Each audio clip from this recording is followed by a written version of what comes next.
সামাজিক অধিকার প্রতিষ্ঠা, নাগরিক জীবনের বিকাশ এবং ব্যক্তিত্বের উৎকর্ষের জন্য রাষ্ট্রকে যে সব অধিকার সংরক্ষণ করতে হয় সেগুলো হলো সামাজিক অধিকার: জীবন ধারণ, চলাফেরা, সম্পত্তি ভোগ, চুক্তি করা,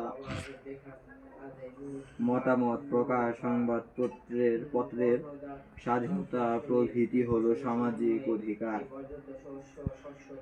কোন রাষ্ট্রে যদি সুশাসন প্রতিষ্ঠিত না হয় তাহলে এই সামাজিক অধিকারগুলো বিপন্ন হয়। সামাজিক নিরাপত্তা নিশ্চিতকরণ, দুঃস্থ, দরিদ্র, অসহায় ও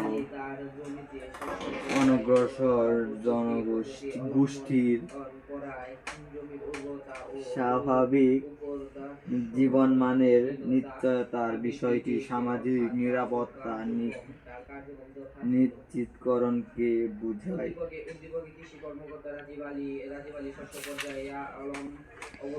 আইনের শাসন প্রতিষ্ঠা, নাগরিকের অধিকার প্রতিষ্ঠা ও রাজনৈতিক সাম্য প্রতিষ্ঠার জন্য আইনের শাসন একান্ত কাম্য।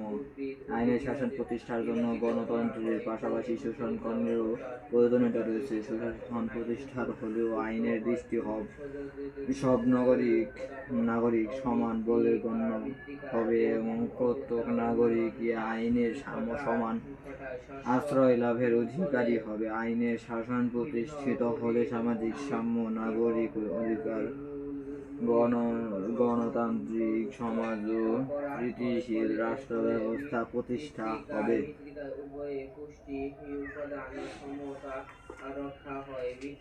রাজনৈতিক অংশগ্রহণ বৃদ্ধি,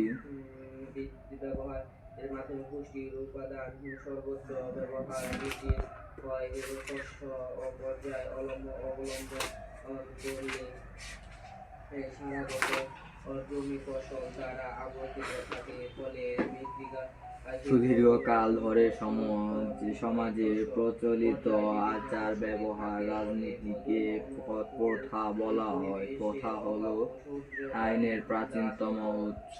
কোনো এক সময়ে কোনো এক ব্যক্তি হয়তো বিশেষ একটি রীতি সমাজে পরিবর্তন করেছিলেন। পরবর্তী সময়ে যখন সমাজে অনেকেই সেই রীতি অনুসরণ করতে থাকে তখনই তাকে প্রথা বলা হয়। প্রাচীনকালে পরিবারের সঙ্গে পরিবারের, গোষ্ঠীর সঙ্গে গোষ্ঠীর বিরোধ দেখা দিলে পরিবার প্রধান বা গোষ্ঠীপতি প্রচলিত প্রথা অনুসারে সেই সব বিরোধের নিষ্পত্তি করেছেন। কালক্রমে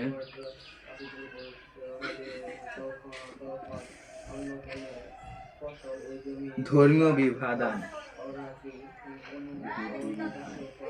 ধর্ম আইনের একটি প্রধান উৎস। ধর্মীয় অনুশাসন এবং ধর্মগ্রন্থ হতে আইনের উৎপত্তি হয়ে থাকে। মধ্যযুগে ধর্মীয় ও রাজনৈতিক ক্ষমতা একই হস্তে পরিচালিত ছিল। শাসনকর্তা রাজ্য শাসন করতে গিয়ে ধর্মীয় বিধিবিধান প্রয়োগ করতেন।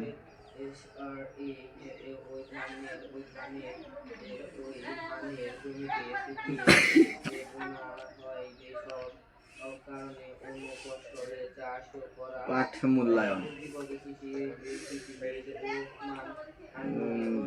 সুযোগের সমতা বলা হয় কাকে?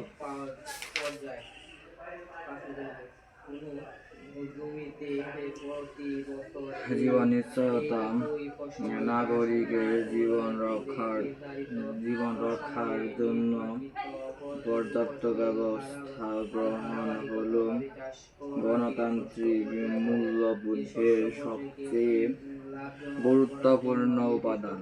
বস্ত্র, শিক্ষা, চিকিৎসা ও ব্যবস্থানের সুবন্ধ ভাই